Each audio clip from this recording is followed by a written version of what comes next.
Alright, hello everyone. Today I'm going to be ranking the Expanded Universe Star Wars eBooks, novellas, on a tier list. Now, first I'm going to do a tier list, and then I'm actually going to do a ranking of 1 through 9. There's 9 on this list. Before we begin, I have a very notable exclusion, which is the Lost Tribe of the Sith novellas. The reason being, there's 7 or 8 of those, so I thought the list would feel way too repetitive if I ranked each of those individually. Also, all of those feel very similar in structure to each other, so it would be very hard to individually rank them all, interspersed with all of these other ebooks, so I decided against doing that. That being said, I might do a separate Lost Tribe of the Sith ranking video at some point. Ranking these ebooks has been on my mind for a long time. I really wanted to do it for some time. So first I'm going to put them on this tier list. As you can see, I've got 1, 2, 3, 4, 5 tiers, with tiers being Super, A, B, C, and D. Don't think we'll be needing D because all of these are pretty good. There's 9 of them overall. And the criteria for these ebook novellas is they have to be novellas and they have to be ebooks, meaning they were released digitally. So stuff like Choices of One, or not Choices of One, sorry, stuff like Crisis of Faith, rather, that was novella-sized but was released in the 20th anniversary edition of Heir to the Empire. That one won't make it because it's not an ebook, right? It was a novella released in print. So these are the ebook novellas. So first of all, we're going to be putting Boba Fett, A Practical Man by Karen Traviss up. A Practical Man is pretty good. I enjoy it. It tells a tale of Boba Fett starting to get ready to fight with the Yuuzhan Vong War, and there's a lot of foreshadowing, and it's really fun. It ties into the Legacy of the Force books quite a bit. Karen Traviss really enjoyed writing Boba Fett, so, you know, she really nails his character here. I'm going to put it at A for now. I think it's one of the stronger ones. Now we get to Darth Maul Saboteur, which was included with the novella Darth Maul Shadowhunter in its paperback release. A lot of people love Shadowhunter, right? And I do too. But Saboteur, which I believe is James Luceno, it might be Michael Reeves, but I believe it's Luceno. This is a controversial one, but I don't love Saboteur. I don't know what it was about it. I didn't feel there was much scope to the story, which I guess you can't really have with a Darth Maul pre-Episode 1 focused story. But stuff like Maul Lockdown, Shadowhunter itself, the Darth Maul comics, the Ryder Windham Episode 1 Star Wars stuff, all of that I think are stronger pre-Episode 1 Darth Maul stories. So for that reason, I'm going to put Saboteur on B. Next up we have Fool's Bargain, which is a tie-in to the novel Choices of One. There we go, there's Choices of One, by Timothy Zahn. I don't like Choices of One that much, and I don't really like Fool's Bargain either, so I'm going to have to slide that onto B tier. Next we have A Forest Apart, which is an absolutely fantastic read. It's a tie-in to Tatooine Ghost. I really love this one. Features Chewbacca, Mala, Lumpy, his son, is in this one.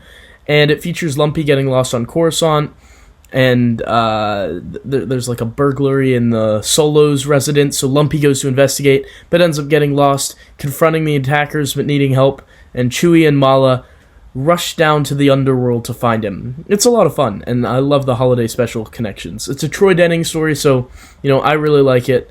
I'm going to put it on Super. Next we have New Jedi Order Recovery, also by Troy Denning. This is one of 2 ebook novellas for New Jedi Order that tie into the 19-book series. This one, I don't remember exactly when it takes place. I think it's after Balance Point or slightly before Star by Star.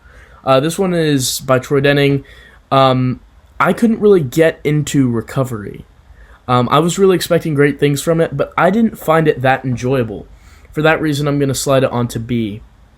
I don't know what it was about the story, but it didn't pull me in.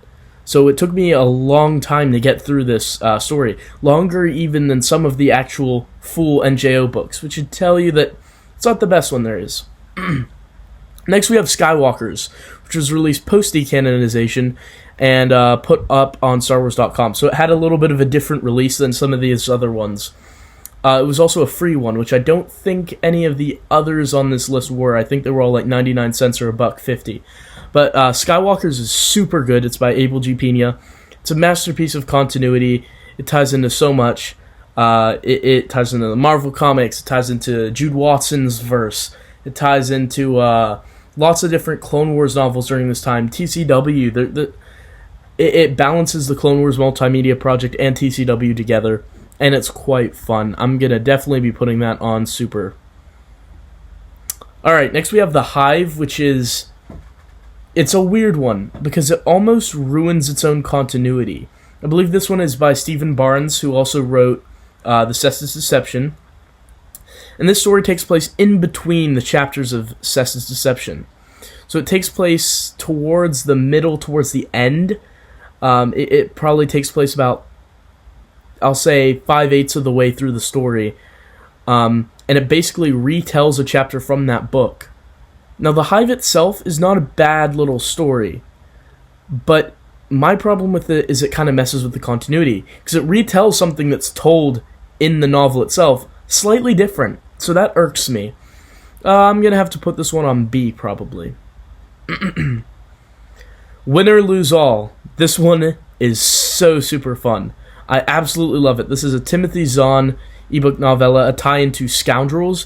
Basically, it just tells the tale of Lando Calrissian playing Sabacc in a huge tournament and meeting some characters, a pair of sisters, and I think a Balasor is also in this one. And they will later appear in the Scoundrels novel. This novella is so good. So good. I really love Win or Lose All. It's a great title. It's a great story. I really love the atmosphere it established in this like high-end, elegant casino, and Lando's doing his thing there. Absolutely incredible. Putting it on Super. Lastly, we have New Jedi Order Ylesia by Walter John Williams. This is a tie-in to Destiny's Way, and it takes place shortly after, I think, though it might be slightly before. I really like New Jedi Order Ylesia. I can't remember too much about the story, but I read it way quicker than Recovery, which is a very good sign. It's definitely the stronger of the two New Jedi Order novellas. I enjoy Ylesia quite a bit, is one of the main things I took away from it. Jaina Solo features prominently in this one, which a lot of the spotlight was going on Jason at this time in New Jedi Order, so it was nice to get a Jaina story here. I'm going to put that one on A. So that's my tier list complete. So now I'm going to go ahead and rank them from 1 to 9. So at number 9 I have Fool's Bargain in Last Place by Timothy Zahn. It was published in 2004, and earlier I mentioned during the tier list that it was a tie-in to Choices of One. Well, that's incorrect. I got that wrong. It's a tie-in to Survivor's Quest. That really shows you how forgettable that is. All I really remember about the story is it's the one that focuses on the stormtroopers. It's actually about the 501st Legion, so, like, I guess that's cool. The 501st Legion is stormtroopers and what they're up to. It talks about, like, them and them going on their mission. The Empire of the Hand is featured in it, but overall it's just so bland and boring, I even forgot which book it ties into. That should tell you all you need to know about it.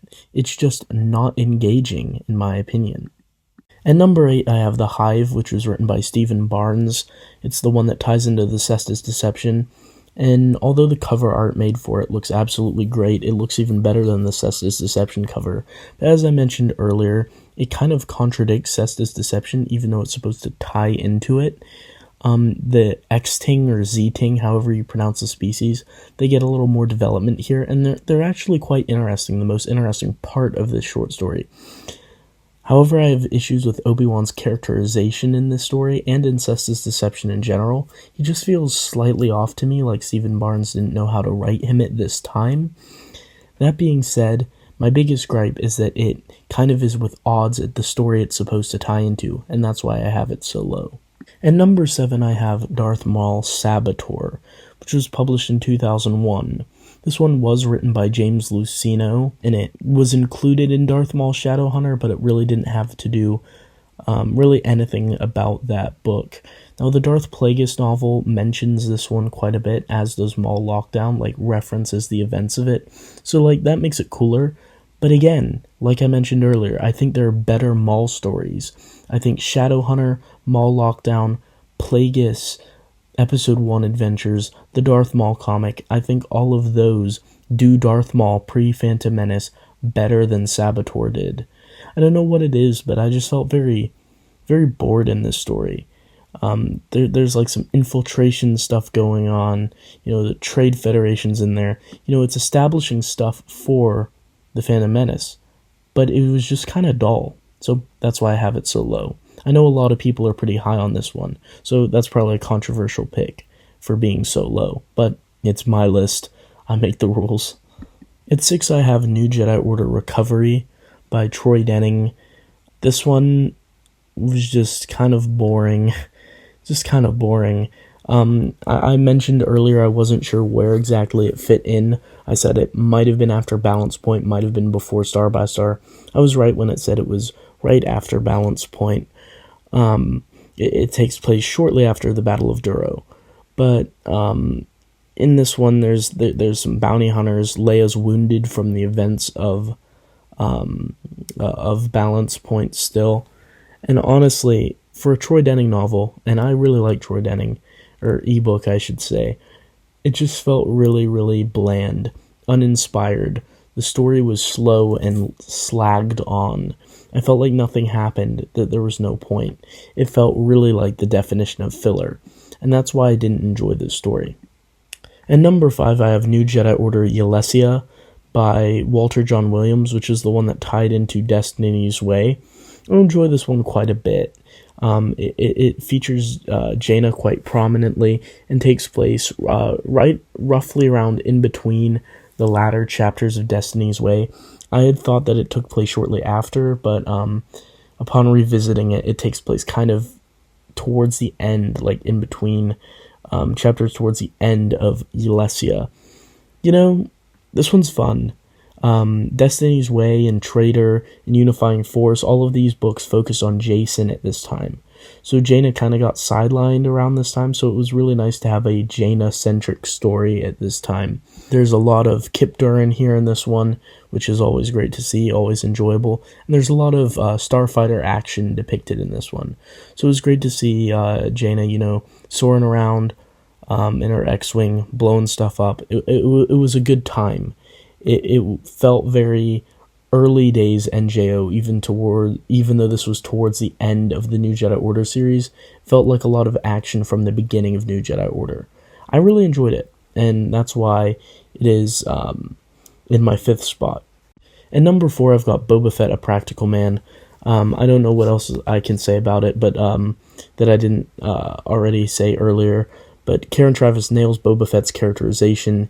He's an incredibly cool character as presented in this. Also, the way the story is written, it's written kind of different in the way it's stylized and set up compared to kind of other stories. And that sets it apart to an extent. I really enjoyed this one. I enjoy it so much I printed out a physical copy of it by itself. That should tell you how much I enjoy it. So this one's pretty solid, I think. I really like Boba Fett, A Practical Man. Would definitely recommend it to people. It's a solid adventure set around the early part of New Jedi Order, and it's just really fun. It's really fun. At number 3, I have A Forest Apart. I love holiday special connections. I absolutely love that film. So having characters from that film featured so prominently in the story was great. It's kind of supposed to be a tie-in to Tatooine Ghost, even though it really has nothing to do with Tatooine Ghost. But I talked a bit about the story earlier, and I just think it's a great story. This idea of a burglary, Lumpy goes to investigate on his own, prove he's a grown-up Wookiee and all that, and then Chewie and Malla have to team up to go down into the shady part of Coruscant and find Lumpy. It's a lot of fun, and it's really great to see Chewbacca's thoughts for once. We can hear every line of dialogue that Chewbacca says for once. It's not being translated by 3PO or communicated as grunts and growls. The entire story, you can see the dialogue between Chewie and his wife, and that was really cool. It sets it apart. That's very distinctive. This one is so good, and I would definitely recommend it to people. At number 2, I have Skywalkers. Skywalkers is so much fun. What else can I say about it? Halagad Ventor is so cool. The characterization for Obi-Wan and Anakin is absolutely nailed in this story, and manages to balance the Clone Wars multimedia project and TCW by having elements tie into both, which makes me believe that Abel G. Pena and Leland Chi would have figured out something to make TCW and the Clone Wars multimedia project fit together if they had had time to continue working on the EU, because it felt very nice as sort of between both of those kind of separate feeling universes. It fits perfectly into both of them and feels natural, fitting with TCW and natural feeling with the Clone Wars multimedia project. It corrects a contradiction from the original Marvel comics, and it's just all around a really fun adventure. I was hooked from beginning to end, and I cannot say enough good things about this story. It's so good, and I'm so glad that Abel G. Pena released it for us. And that leaves me with number 1, Win or Lose All by Timothy Zahn.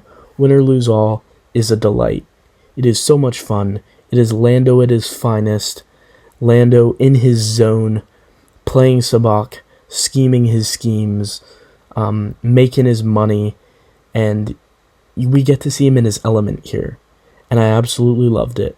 Win or Lose All is a fantastic story, and one that kind of ties into Scoundrels, but you don't need to read Scoundrels to understand this, so it's a perfectly easy to read adventure for those not too deeply immersed in the EU yet.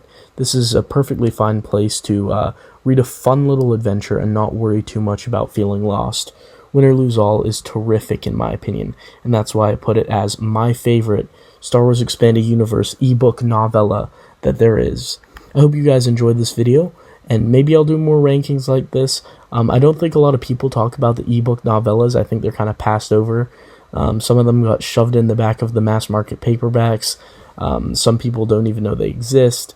They were literally, they just cost like 99 cents or $1.25 on Kindle or on Amazon as these ebooks, and I think it's really cool that they did these little extra adventures.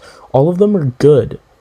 Some are better than others, but I think they're all super interesting, and I'm so glad that they made them. It just adds that little bit extra for the expanded universe. And so I wanted to talk about them, discuss them, and rank them. Let me know your comments down below on my ranking, and let me know your ranking as well.